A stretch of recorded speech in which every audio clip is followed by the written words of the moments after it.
ए नादान मेरे भाइयों, मैं नीतीश कुमार को बीजेपी से अलग किया था तब उनके साथ गया था, और 15 दिन के अंदर में ही मुझको पता चल गया कि बीजेपी और जदयू की तलाक हो गई है, लेकिन बदचलन औरत की तरफ और आवारा मर्द की तरह इनकी छुप छुप कर मुलाकातें होती है। 15 दिन में हमने उसको तलाक दे दी थी।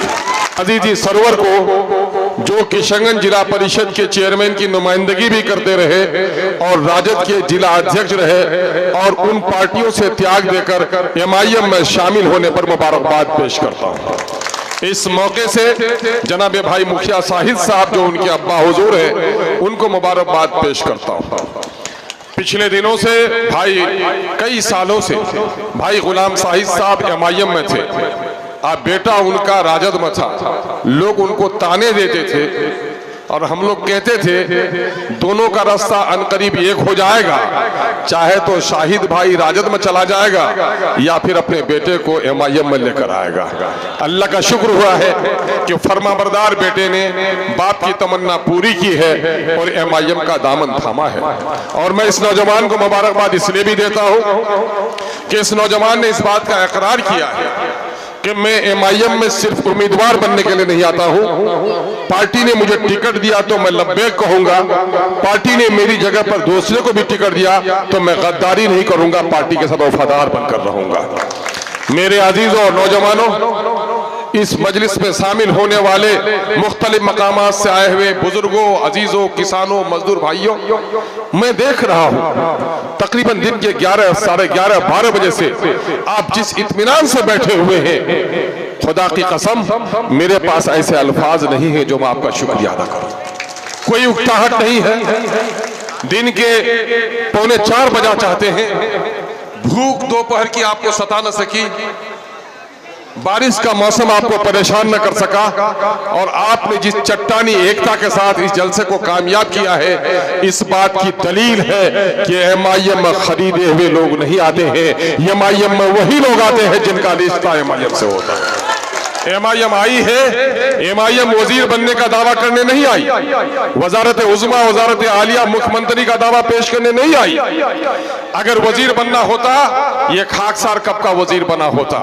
मुझे जो दर्द है, मैंने सीमांचल की गुर्बत को देखा है, नदियों की परेशानी देखी है, भूखे बच्चों को माओं को सहलाते हुए सुलाते हुए देखा है, मैंने सड़े हुए छप्पर देखे हैं, बीमार माँ को छोड़कर दिल्ली जाते हुए मैंने चकरिया बेटे को देखा है, मैंने अपने घर के बर्तन, एल्युमिनियम और तांबे के बर्तन को बेचकर 2 वक्त की रोटी खरीदते हुए गरीबों को देखा है, और मैंने उन जालिमों को भी देखा है जिन जालिमों ने हमारी सरदारी का दावा किया, लेकिन इन जालिमों ने हमारी आवाज कभी असेंबली और पार्लियामेंट में नहीं उठाई है। मुझे असेंबली में जाने का कोई शौक नहीं, मैं सियासत में आने का कोई जज्बा नहीं, मैं तो किशनगंज, कोचाधामन, अपने गांव के लोगों का कितना शुक्रिया अदा करूं, कम होगा कि मेरे दिल की दर्द की जो आवाज मुख्तलिफ मंचों पर आई, लोगों ने शुरू दिन से कहा अख्तरुल ईमान तुम आगे बढ़ो, हम तुम्हारे साथ हैं। मैंने जब राजद छोड़कर जदयू का दामन थामा था, कुछ अहमकों को मालूम नहीं, ये अहमक बोलते हैं कि साहब सदरे बिहार भी तो चले गए थे जदयू में। ए नादान मेरे भाइयों, मैं नीतीश कुमार को बीजेपी से अलग किया था तब उनके साथ गया था, और 15 दिन के अंदर में ही मुझको पता चल गया कि बीजेपी और जदयू की तलाक हो गई है, लेकिन बदचलन औरत की तरफ और आवारा मर्द की तरह इनकी छुप छुप कर मुलाकातें होती है। 15 दिन में हमने उसको तलाक दे दी थी, 15 दिन में ही हमने छोड़ा था। मेरे सामने में कोई बदल नहीं था, लोग कहे कि तारीकी में चले गए। कांग्रेस के लोगों सुनो कान खोलकर, मुझे करोड़ों रुपए ऑफर किए जा रहे थे मेरे लोगों को, मैं बदनीयत होता, इलेक्शन लड़ा के कांग्रेस को हरवा देता, लेकिन मैंने कुर्बानी देकर कांग्रेस को जीतने का मौका दिया। फिर भी हमसे गिला है कि हम वफादार नहीं, हम वफादार भी नहीं तो तू भी दिलदार नहीं, तुमको समझना चाहिए। और फिर ये चारों भाग गए जिन गद्दारों के बारे में कहा, इन गद्दारों में से कुछ लोगों की बोली सुनता हूं, क्या आप भी तो पार्टी बदले? नादानों कान खोल कर सुन लो, मैं जब जदयू में आया था, राजद से रिजाइन करके आया था, तुम्हारे तरफ भगोड़ी बनकर नहीं गया था, और जब मैं फिर जदयू को छोड़ा तो ऐलान या प्रेस कॉन्फ्रेंस करके छोड़ा था। तुमको मालूम है तुम्हारे चारों के भाग जाने के बाद भी तुम्हारा जितना वजन था तुमसे 10 गुना ज्यादा वजन अख्तरुल ईमान का था। चीफ मिनिस्टर ने, आदिल हसन एडवोकेट यहाँ मौजूद है, चीफ मिनिस्टर से आधे घंटे तक अपने चैम्बर में कहा। पहले तो मेरा फोन बंद था तो आदिल साहब के फोन पर कहा, अख्तर साहब आप आ जाइए, अकेले क्यों रह जाइएगा। जब उनसे पुलिस की पैरवी, जब जुल्म हो रहा था कुछ जगहों पर, भाजपा के लोग फसाद करा रहे थे, मिलने के लिए गया था तो वजीर आला ने कहा, अख्तर साहब हम चाहते हैं कि आप वजीर बनिए, आप पार्टी चुनिए, हम आपको वजीर बनाने के लिए तैयार है। बेगैर तो सुन लो, अगर अख्तरुल ईमान गरीब हो सकता है लेकिन अख्तरुल ईमान जमीर फरोश नहीं हो सकता है। अगर जमीर फरोश होता तो आज वो भी महलों में रह लेता।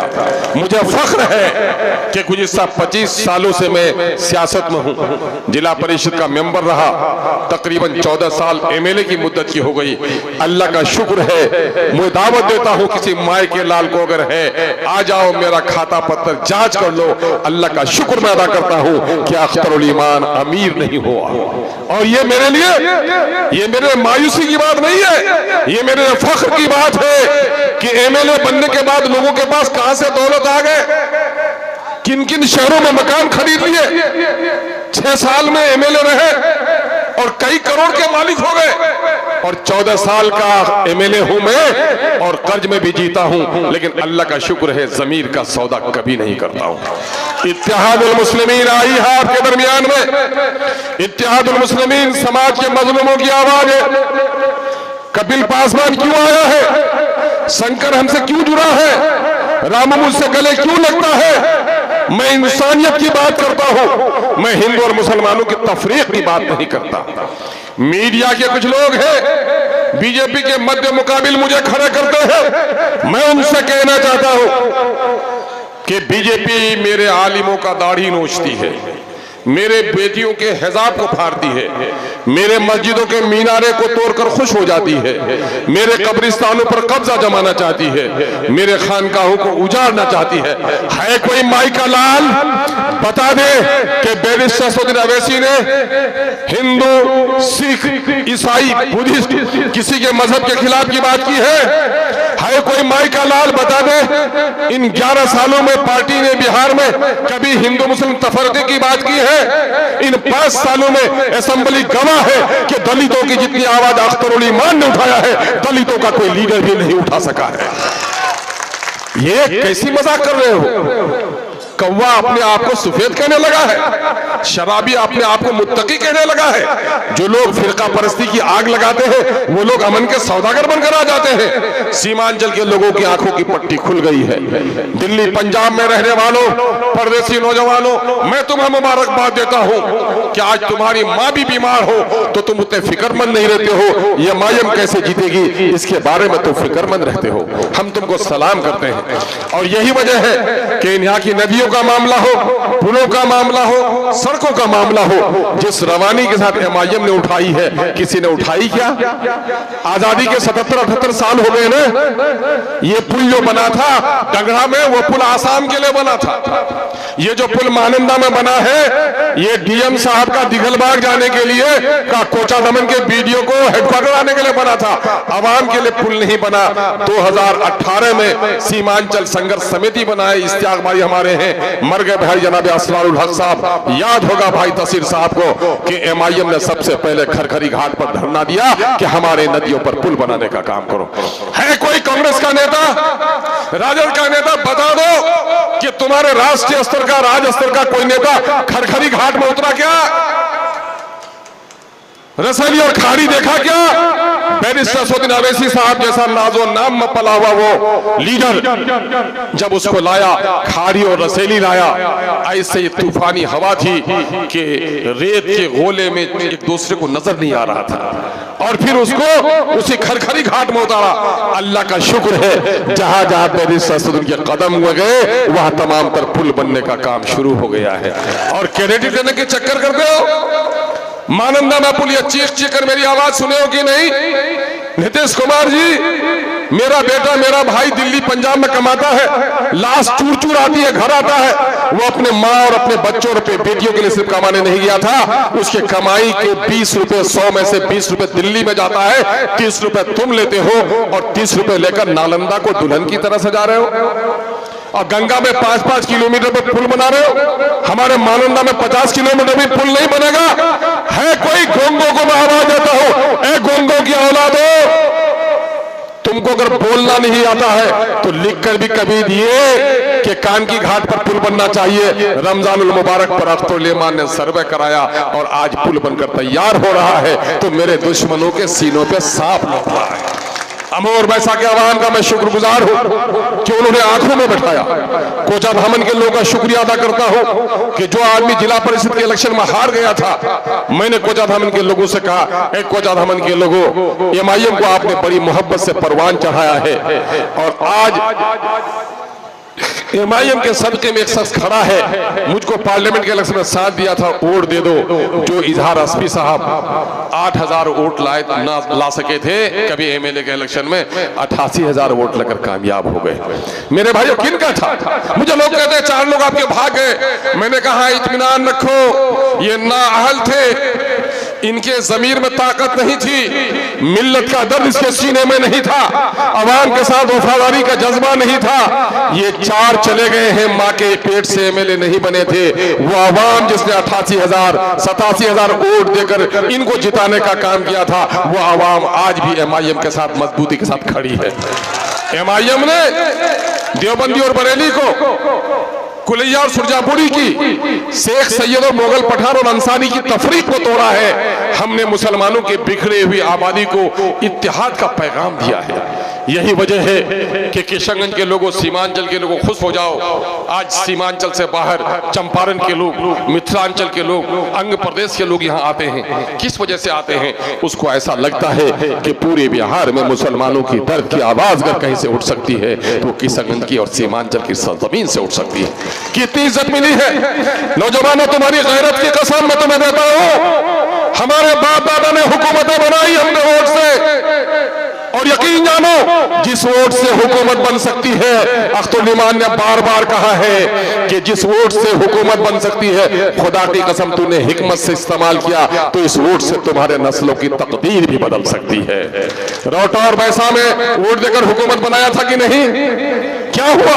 हुकूमत बनी, गुलाम बन के रहे, लेकिन जब वोट दिया कि नहीं हम वोट विकास के नाम पर दिए, तो आज 800 करोड़ का काम अमोर पर पैसा हुआ। आपके वोट का कमाल है लोगों। एमआईएम क्या चाहती है? एमआईएम फिरका परस्तों को शिकस्त देना चाहती है, बीजेपी को आगे बढ़ने नहीं देना चाहती है। लेकिन आप कहते हैं कि फिरका परस्तों ने जितना हमें तकलीफ दिया है, हमारी गर्दनें काटी है, मौका परस्तों ने भी हमको इतना ही लूटने का काम किया है। अभी जाति आधारित गणना की रिपोर्ट आई है, बिहार की आबादी 13 करोड़ हो गई है। 13 करोड़ में सबसे बड़ी आबादी शेड्यूल कास्ट की 20% है, 2 करोड़ 56 लाख है। उसके बाद दूसरी बड़ी आबादी है तो मुसलमानों की है, 18% आबादी है जिनकी आबादी 2 करोड़ 31 लाख है। नौकरी में सब लोगों को, हमारी बड़ी जात के भाइयों को, भूमिहार भाइयों को, ब्राह्मण भाइयों को, कायस्थ भाइयों को 2 गुना 3 गुना 4 गुना नौकरी मिली। नीतीश कुमार ने अपनी बिरादरी को 2 गुनी नौकरी दिलाई, लालू जी ने अपनी बिरादरी को पूरी नौकरी दिला दी। लेकिन मेरे दलित भाइयों की 4 लाख की नौकरी जगह पर 1 लाख नौकरी बेईमानों ने छिपा लिया। ए गैरतमंद मुसलमानों, आज तुम्हारा दारोगा हो, वारंट भी होगा तुम्हारे बाप के नाम से, तो इज्जत से कहेगा कि चचा जरा सा आप बेल करा लीजिए वरना मजबूरी होगी गिरफ्तारी की। लेकिन आज थाना में तुम्हारा चौकीदार भी नहीं है, तुम अपने इलाके में रहते हो, जलसों की भीड़ देखकर इतरा जाते हो, मुशायरे की भीड़ को देखकर इतरा जाते हो, लेकिन जब थाना और कोर्ट में जाते हो तो लगता है किसी अजनबी बस्ती में है, मुझे कोई पहचानता ही नहीं है। एमआईएम यही कहने के लिए आई है, इस देश को आजाद करने में मेरे बाप दादा ने रोल अदा किया है। सम्राट चौधरी को यहाँ पाकिस्तान नजर आता है, गिरिराज को यहाँ पाकिस्तान नजर आता है। हद तो यह है यहाँ की दाल रोटी खाने वाले दिलीप जायसवाल को भी यह पाकिस्तान नजर आता है। लेकिन मैं कहना चाहता हूँ दिलीप जायसवाल जी, सम्राट चौधरी जी, गिरिराज जी और इस तरह के लोगों सुन लो, जिस वक्त मुल्क का बंटवारा हुआ था मुसलमानों की आबादी पश्चिम पाकिस्तान, पूर्व पाकिस्तान में थी, अपने वजूद से ही दो टुकड़ा हो गया था। सीमांचल के मुसलमानों के गले पे माला डालो, मेरे बाप दादा जरा भी करवट बदलते तो भारत भी तो टुकड़ा हो जाता, आसाम जाने का कोई रास्ता नहीं मिलता, करवट बदलते तो हम बांग्लादेश में चले जाते। हम तुम्हारी मर्जी से नहीं, इस देश की मोहब्बत की वजह से हिंदुस्तानी बने हुए हैं। हमको दुश्मनी की नजरों से, नफरत की नजरों से देखने का काम नहीं करो। हाँ, ये और बात है, हम जुल्म सहते रहे हैं। जिसने हमें एक गाल में तमाचा मारा, मैंने दूसरा गाल भी दे दिया, सलाम किया हमने हाथ उठा उठाकर, लेकिन अब सीमांचल के लोगों ने सलाम ही करना नहीं, जालिमों के खिलाफ तमाचा भी उठाना शुरू कर दिया है। अब तीसरा तमाचा खाने के लिए मेरा तीसरा गाल नहीं है। मेरे गालों पर तमाचा मारोगे तो तुम्हारे गालों को लाल कर देने की हिम्मत भी मेरे नौजवानों में आ गई है। ये SIR के नाम से हमें परेशान किया जा रहा है, बांग्लादेशी हमारी बस्ती में नजर आए इन जालिमों को। ये चूंकि ये चुप्पी, ये कमजोरी, ये खामोश मिजाजी तुम्हें जीने नहीं देगी। इस दौर में जीना है तो कोहराम मचा दो, बोलना पड़ेगा, लड़ना पड़ेगा। माँ के पेट से एक बार पैदा हुए हो, एक बार ही कब्रिस्तान में जाओगे। जीना है तो इज्जत से जी लो। बैरिस्टर का पैगाम है कि जिंदगी में जो कसब का जो लड़ता है, जो तहकान अपने खेतों के सीने को फाड़ता है वो फसल उगाता है, जो अपने खेतों के सीनों को नहीं चीरता वो दिवालिया होता है। लड़ो, लड़ने की वजह से तुम्हारी गर्दनें कट सकती है, लेकिन यकीन जानो गर्दनें कटेंगी तो तुम्हारी नस्लों से सरदार जन्म लेगा। अगर गर्दन झुकाकर गुलामों की तरफ जी लोगे तो फिर तुम्हारी नस्लों से गुलाम जन्म लेगा। यमायम ये कहने के लिए आई है, हम गुलामी की जिंदगी नहीं चाहते हैं। इस मुल्क में जितना हिस्सा है हम अपना वाजिब हिस्सा चाहते हैं। क्या यह जुर्म है? 2%, 3% को 18, 20 सीट देने के लिए तैयार है गठबंधन के लोग। हम 6 सीट मांगे तो उनके पेट में दर्द है। क्या यह आपकी बेइज्जती नहीं है? हमने गठबंधन को चाहते हैं कि हुकूमत बने, और गठबंधन चाहती है कि मियां जुम्मन को बैठने की जगह भी नहीं मिले। इस गैरत का बदला लेना है कि नहीं? इस दुश्मनी का बदला लेना है कि नहीं लेना है? यकीन जानो फिरका परस्तों से भी लड़ेंगे, मौका परस्तों से भी लड़ेंगे, और मेरे बगैर हुकूमत न बने इतने लोगों को जिताओ ताकि मेरे पुराने हिसाब किताब तय भी किए जाए। हम इस वक्त जोड़ने के लिए आए हैं। अभी लालू जी के आगे में हम लोगों ने दरखास्त दिया था, मजाक उड़ा रहा था कि इलेक्शन ही नहीं लड़े। कुछ लोग कहते हैं हैदराबाद की पार्टी है, तो मैं कहता फिर कांग्रेस कहां की पार्टी है? अब फिर मैं कहता हूं कि लालू जी आप तो जन्म लिए गोपालगंज में, तो फिर गोपालगंज में सियासत कीजिए, सीमांचल में आने की क्या जरूरत है? अरे इस मुल्क में जो भी इस मुल्क के लोगों की खिदमत की बात करेगा उसका मजहब नहीं, उसकी नीयत के मुताबिक उसका साथ दिया जाएगा। बैरिस्टर असदुद्दीन ओवैसी बिहार हो या बंगाल हो, राजस्थान हो, यूपी हो, अगर मुसलमानों पर, अगर वक्त के मसाइल पर मस्जिदों की हिफाजत के लिए बोलता है, हिंदू और मुसलमानों के इत्तेहाद के लिए बोलता है, यकीन